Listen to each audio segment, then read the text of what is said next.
بسم اللہ الرحمن الرحیم۔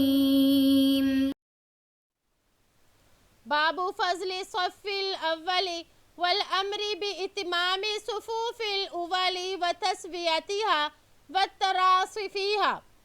پہلی صف کی فضیلت، پہلی صفوں کی تکمیل اور برابر کرنے کا حکم اور مل کر کھڑے ہونے کا حکم دینا۔ امام نووی رحمہ اللہ نے یہ باب قائم کیا تو اس کے تحت آپ صلی اللہ علیہ وآلہ وسلم کی ان احادیث کو ذکر فرمائیں گے جس میں صف اول میں کھڑے ہونے کی فضیلت کو بیان کیا جائے گا، اور اس کے علاوہ صفوں میں کھڑے ہونے کے طریقے بتائے جائیں گے کہ صفوں میں درست طریقہ کیا ہے۔ عن جابر بن سمرہ رضی اللہ عنہما قال خرج علینا رسول اللہ صلی اللہ علیہ وسلم فقال الا تصفون كما تصف الملائكة عند ربها فقلنا يا رسول الله وكيف تصف الملائكة عند ربها قال يتمون الصفوف الأول ويتراصون في الصف رواہ مسلم۔ حضرت جابر بن سمرہ رضی اللہ عنہما سے روایت ہے کہ نبی صلی اللہ علیہ وآلہ وسلم ہمارے پاس تشریف لائے اور ارشاد فرمایا، کیا تم ایسی صفیں نہیں بناتے جیسے فرشتے اپنے رب کے سامنے بناتے ہیں؟ تو ہم نے عرض کیا، یا رسول اللہ، فرشتے کیسے اپنے رب کے پاس صفیں باندھتے ہیں؟ آپ صلی اللہ علیہ وآلہ وسلم نے ارشاد فرمایا، وہ پہلی صفوں کو مکمل کرتے ہیں اور مضبوط دیوار کی طرح باہم مل کر کھڑے ہوتے ہیں۔ تو اس حدیث میں صفوں کو مکمل کرنے کی ترغیب دی جا رہی ہے کہ سب سے پہلی صف کو مکمل کرنا چاہیے، پھر دوسری کو، پھر تیسری صف کو، اسی طرح بعد والی کو قیاس کرنا چاہیے۔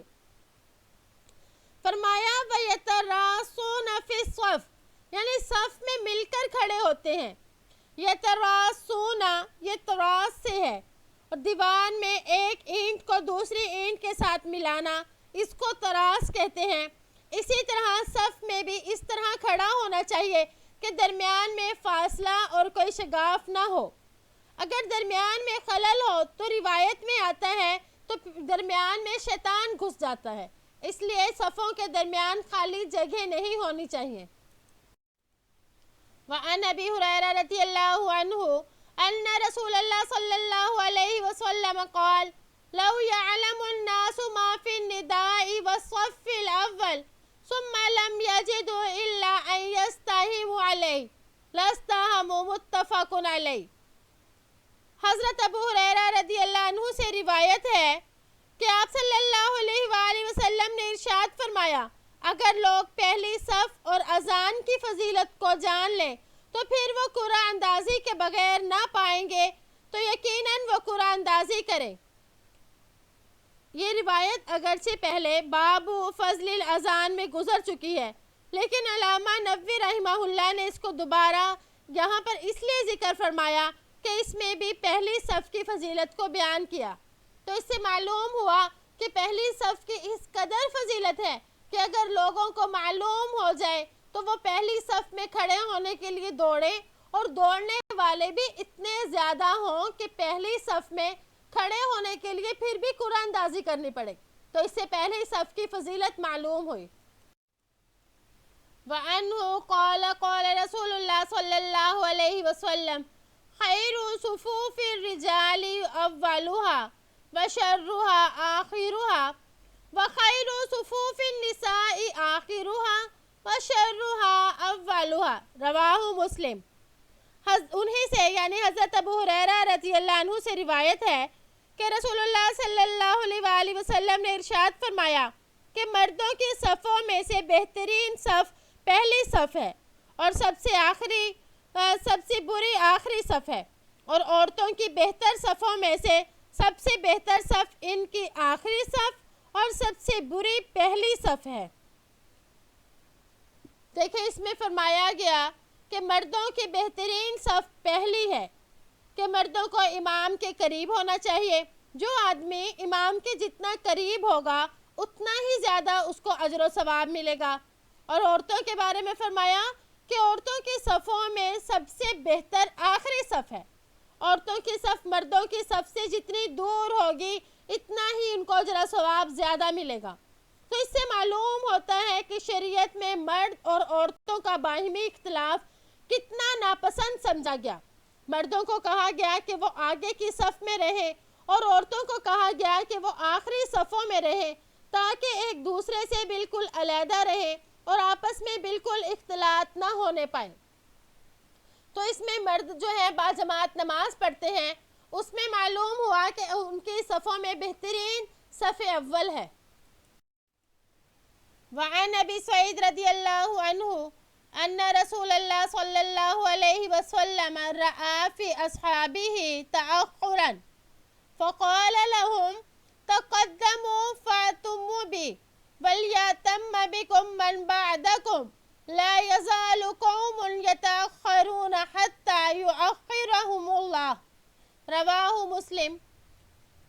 حضرت ابو سعید خدری رضی اللہ عنہ سے روایت ہے کہ بے شک رسول اللہ صلی اللہ علیہ وآلہ وسلم نے اپنے اصحاب کو پیچھے صفوں میں دیکھا تو آپ صلی اللہ علیہ وآلہ وسلم نے ارشاد فرمایا آگے بڑھو اور میری اقتداء کرو اور جو تمہارے بعد کے لوگ ہیں وہ تمہاری اقتداء کریں. کچھ لوگ برابر پیچھے ہٹتے رہتے ہیں یہاں تک کہ اللہ تعالیٰ انہیں پیچھے ہی کر دیتا ہے. اس کو مسلم نے روایت کیا. محدثین اس حدیث کا مطلب یہ بیان فرماتے ہیں کہ جب آپ صلی اللہ علیہ وآلہ وسلم نے بعض صحابہ کو دیکھا کہ وہ آگے کی صف میں نہیں ہیں تو آپ صلی اللہ علیہ وآلہ وسلم نے ان صحابہ کرام سے فرمایا کہ آگے بڑھو اور پہلی صف میں کھڑے ہو. اور پہلی صف میں کھڑے ہونے کی وجہ بھی بتائی کہ پہلی صف میں کھڑے ہو کر تم میری اقتداء کرو، یعنی میرے پیچھے کھڑے ہو کر میری اقتداء کرو. اسی طرح جو لوگ تم سے پیچھے کھڑے ہوں گے وہ تمہاری اقتداء کریں گے کیونکہ پچھلی صف کے لوگ اگلی صف کے لوگوں کے مطابعت کرتے ہیں. تو اس کا مطلب یہ ہے کہ نماز کے جو افعال اگلی صف والے کرتے ہیں وہی افعال پچھلی صف کے لوگ بھی کرتے ہیں، لہٰذا یہ مطابعت ظاہراً ہے، ورنہ حقیقت میں تو سب ہی ایک ہی امام کی مطابعت میں ہوتے ہیں. پھر فرمایا یؤخرہم اللہ، یعنی اللہ ان کو پیچھے کر دیتا ہے کہ وہ پہلی صف سے اور علم کے حاصل کرنے سے اور اسی طرح دین کے دوسرے کاموں سے پیچھے رہتے ہیں، سستی کرتے ہیں، تو اللہ بھی دخول جنت کے اعتبار سے ان کو پیچھے کر دیں گے. تو دیکھیں جو پہلی صف میں کھڑے ہونے کا شوقین نہ ہو، پہلی صف میں کھڑے ہونے کی رغبت نہ کرے، تو فرمایا کہ وہ سستی کی وجہ سے پیچھے رہتا ہے اور وہ دین کے دوسرے کاموں میں بھی پیچھے ہوتا ہے، تو اس وجہ سے پھر دخول جنت میں بھی وہ پیچھے ہی کر دیا جاتا ہے. وعن ابی مسعود رضی اللہ عنہ قال کان رسول اللہ صلی اللہ علیہ وسلم یمسح مناکبنا فی الصلاة ویقول استووا ولا تختلفوا فتختلف قلوبکم لیلینی منکم اولو الاحلام والنہى ثم الذین یلونہم ثم الذین یلونہم. رواہ مسلم. حضرت ابو مسعود رضی اللہ عنہ سے روایت ہے کہ آپ صلی اللہ علیہ وآلہ وسلم نماز میں ہمارے کندھوں پر ہاتھ پھیرتے اور فرماتے کہ برابر برابر ہو جاؤ اور ایک دوسرے سے اختلاف نہ کرو، اس طرح تمہارے دل بھی مختلف ہو جائیں گے.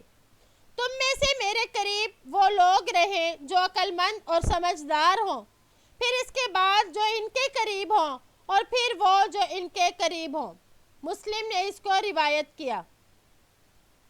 تو اس میں بھی بتایا کہ صف بندی کے وقت آپ صلی اللہ علیہ وآلہ وسلم صفوں کو سیدھا کرنے کا کس قدر اہتمام فرماتے تھے.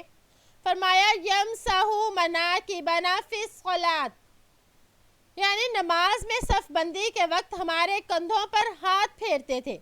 مطلب یہ ہے کہ آپ صلی اللہ علیہ وآلہ وسلم اپنے دستے مبارک سے کندھوں پر ہاتھ پھیر کر ان کو سیدھا فرماتے تھے تاکہ کوئی بھی شخص آگے پیچھے نہ رہے.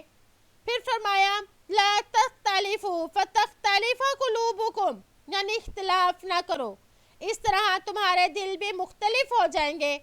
مطلب یہ کہ صفیں بالکل سیدھی ہونی چاہیے، آگے پیچھے نہ ہو کہ کسی کا کندھا آگے کسی کا پیچھے، اس طرح سے نہ ہو، کندھا کندھے کے برابر، پاؤں پاؤں کے برابر ہو۔ اور اگر ظاہر میں اختلاف ہوگا تو پھر باطنی طور پر دل میں بھی اختلاف ہو جائے گا۔ جیسے کہ ظاہری اعضاء کی ٹھنڈک کا اثر باطنی اعضاء تک پہنچ جاتا ہے، اسی طرح صف میں ظاہری اختلاف کا اثر باطن یعنی دل تک پہنچ جاتا ہے۔ اسی وجہ سے ایک روایت میں یہ الفاظ بھی آتے ہیں کہ حضرت ابو مسعود رضی اللہ عنہ نے فرمایا کہ آج تم لوگوں میں اسی وجہ سے اختلاف زیادہ ہے کہ نبی کریم صلی اللہ علیہ وآلہ وسلم کے بعد جو امت میں انتشار کی کیفیت پیدا ہوئی، اس پر حضرت ابو مسعود فرما رہے ہیں کہ اگر تم انتشار سے بچنا چاہتے ہو تو صفوں کو سیدھا کرو، اس کی برکت سے اللہ تعالیٰ تمہارے باطنی اختلاف کو ختم کر دیں گے۔ تو اس میں بھی صفوں کے سیدھا کرنے کی ترغیب بتائی جا رہی ہے، اور دیکھیں کس قدر اہمیت سے آپ صلی اللہ علیہ وآلہ وسلم صفوں کی جو ہے ترتیب اس کو بتا رہے ہیں۔ وعن انس رضی اللہ عنہ قال قال رسول اللہ صلی اللہ علیہ وسلم سووا صفوفکم فإن تسویة الصف من تمام الصلاة وفي روایت البخاری فإن تسویة الصفوف من اقامت الصلاة۔ حضرت انس رضی اللہ عنہ سے روایت ہے کہ نبی کریم صلی اللہ علیہ وآلہ وسلم نے ارشاد فرمایا کہ اپنی صفیں سیدھی کیا کرو، اس لیے کہ صفوں کو سیدھا رکھنا کمال نماز میں سے ہے۔ اور بخاری کی ایک دوسری روایت میں ہے کہ صفوں کو سیدھا کرنا نماز کو قائم کرنے کا ایک حصہ ہے، یعنی یہ اقامت الصلاۃ میں سے ہے۔ تو صفوں کو سیدھا کرنا نماز کے کمال میں سے ہے، تو اس کا مطلب یہ ہے کہ ایک صف پوری نہ ہو تو دوسری صف نہیں بنانی چاہیے، ایسا نہ ہو کہ آگے کی صف خالی اور پیچھے کی صف بنا لی جائے۔ فرمایا فإن تسویۃ الصفوف من اقامت الصلاۃ۔ محدثین یہ فرماتے ہیں کہ قرآن مجید میں اقیموا الصلاۃ، نماز کو قائم کرو، یعنی تعدیل ارکان، سنن و آداب اور صفوں کی رعایت کے ساتھ نماز پڑھو۔ یہی بات اس حدیث میں بھی بتائی گئی کہ اقامت الصلاۃ میں جو ہے ان میں ایک بات یہ ہے کہ صفوں کو سیدھا کیا جائے۔ اسی وجہ سے صفوں کو سیدھا کرنا فقہاء کے نزدیک سنت مؤکدہ ہے، بلکہ بعض فقہاء نے تو اس کو واجب بھی کہا۔ علامہ ابن حزم کے نزدیک یہ فرض ہے، اور اگر صف سیدھی نہ ہو تو ان کے نزدیک نماز نہیں ہوگی، یعنی نماز فاسد ہو جائے گی۔ تو اس سے بھی ہمیں صفوں کے سیدھا کرنے کی اہمیت معلوم ہوئی۔ وعنہ قال اقیمت الصلاۃ فاقبل علینا رسول اللہ صلی اللہ علیہ وسلم بوجہہ فقال اقیموا صفوفکم وتراصوا فإنی اراکم من وراء ظہری۔ رواہ البخاری بلفظہ ومسلم بمعناہ وفی روایت للبخاری وکان احدنا یلزق منکبہ بمنکب صاحبہ وقدمہ بقدمہ۔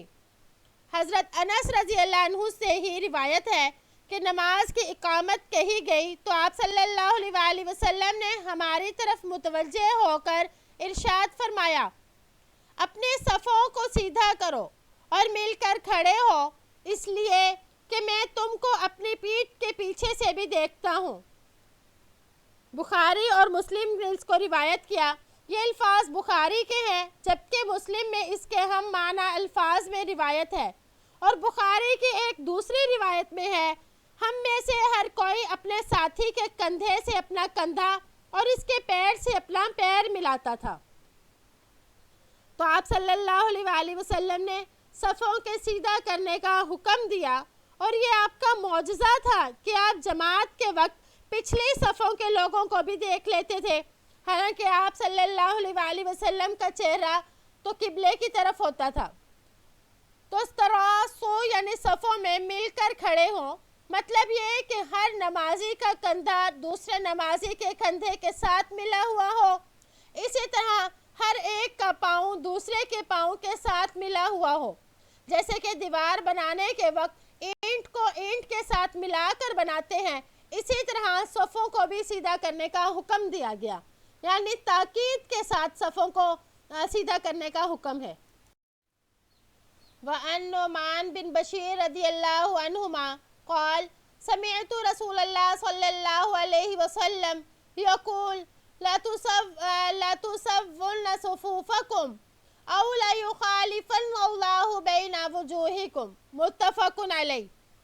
حضرت نعمان بن بشیر رضی اللہ عنہما سے روایت ہے کہ رسول اللہ صلی اللہ علیہ وآلہ وسلم کو میں نے فرماتے ہوئے سنا کہ یا تو تم ضرور بھی ضرور اپنے صفوں کو سیدھا کرو، ورنہ اللہ جل شانہ تمہارے چہروں کے درمیان اختلاف پیدا فرما دے گا۔ وفی روایت لمسلم ان رسول اللہ صلی اللہ علیہ وسلم کان یسوی صفوفنا حتی کأنما یسوی بها القدح حتی رأى ان قد اقلنا عنه ثم خرج يوما فقام حتى كاد يكبر فرأى رجلا باديا صدره من الصف فقال عباد الله لا تصون صفوفكم او لا يخالفن الله بين وجوهكم۔ مسلم شریف کی ایک اور روایت میں ہے کہ آپ صلی اللہ علیہ وآلہ وسلم ہماری صفوں کو ایسا سیدھا کرتے تھے گویا آپ ان کے ذریعے سے تیروں کو سیدھا فرما رہے ہیں، یہاں تک کہ آپ صلی اللہ علیہ وآلہ وسلم نے سمجھ لیا کہ ہم آپ کی بات کو سمجھ گئے ہیں۔ پھر ایک اور دن آپ تشریف لائے اور کھڑے ہو گئے، یہاں تک کہ آپ صلی اللہ علیہ وآلہ وسلم تکبیر کہنے کو تھے کہ آپ نے ایک شخص کو دیکھا کہ اس کا سینہ سب سے باہر نکلا ہوا ہے، تو آپ صلی اللہ علیہ وآلہ وسلم نے فرمایا اللہ کے بندو یا تو تم ضرور اپنے صفیں سیدھے کر لو، ورنہ اللہ جل شانہ یقیناً تمہارے چہروں کے درمیان اختلاف ڈال دے گا۔ یہ حدیث بھی پہلے گزر چکی ہے، لیکن امام نووی رحمہ اللہ باب کی مناسبت کی وجہ سے اس کو یہاں پر دوبارہ لائے۔ لا یخالفن اللہ بین وجوہکم، یعنی اللہ تعالیٰ تمہارے چہروں کے درمیان اختلاف پیدا فرما دیں گے، مطلب یہ کہ اللہ تمہارے اندر باہمی بغض و عناد پیدا کر دے گا، اس کی وجہ سے تمہارے اندر انتشار و افتراق پیدا ہو جائے گا۔ اور بعض لوگ یہ کہتے ہیں کہ یہ بھی ممکن ہے کہ تمہارے چہرے کو گدی کی طرف پھیر کر انہیں بدل دیا جائے اور یہاں بگاڑ دیا جائے۔ کَأَنَّمَا يُسَوِّي بِهَا الْقِدَاحَ، کہ گویا کہ آپ صلی اللہ علیہ وآلہ وسلم ان کے ذریعے سے تیروں کو سیدھا کر رہے ہیں۔ مطلب یہ ہے کہ صفوں کو سیدھا کرنے کا اس قدر اہتمام ہوتا تھا، بلکہ یہ کہا جا رہا ہے کہ تیر کو بھی ان صفوں سے سیدھا کیا جاتا تھا۔ حالانکہ عرب میں تیر کی ہمواری اور سیدھا پن اتنا مشہور تھا کہ دوسری چیزوں کے سیدھے پن کو بھی تیر سے تشبیہ دی جاتی تھی، مگر یہاں مبالغتاً یہ کہا گیا کہ صفیں یہ تیروں سے بھی زیادہ سیدھی ہوتی تھی۔ تو آج کے دور میں بھی آپ صلی اللہ علیہ وآلہ وسلم کے دور کی آپ صلی اللہ علیہ وآلہ وسلم کے دور کے مطابق آج کے دور میں بھی صفوں کو ایسے ہی سیدھا رکھنا چاہیے۔ آپ صلی اللہ علیہ وآلہ وسلم نے کس قدر خوبصورتی کے ساتھ اور کتنی مثالوں کے ذریعے اس بات کو سمجھایا کہ صفوں کا سیدھا کرنا کتنا ضروری ہے۔ امید ہے کہ آپ کو آج کا سبق سمجھ آ گیا ہوگا۔ اللہ تعالیٰ سے دعا ہے کہ ہم نے جو پڑھا اللہ پاک ہمیں اس پر عمل کرنے کی توفیق عطا فرمائے۔ السلام علیکم ورحمۃ اللہ وبرکاتہ۔